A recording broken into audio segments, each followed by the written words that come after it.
受到东北季风跟台风外围环流的影响，昨天台中市沿海出现了10级的强阵风，市区也有7级风，有1名男子就被强风吹垮的灵堂压伤，另外还有路树被强风吹得拦腰折断，压到等红灯的轿车，车顶钣金严重凹陷。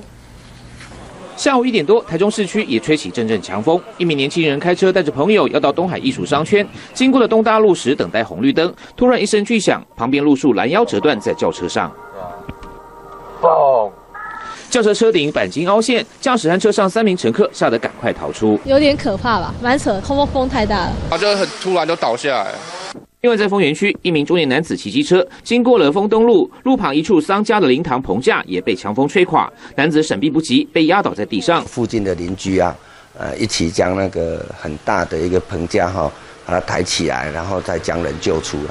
伤者颈椎受伤，送医之后没有大碍。而针对突然而来的强风，台中气象站表示，主要受到东北季风和台风外围环流的加成效果，陆地强风感受比较明显。这2天都还会有间歇性的强风，民众外出还是要做好防范的措施，避免意外发生。记者赵正霖，台中报道。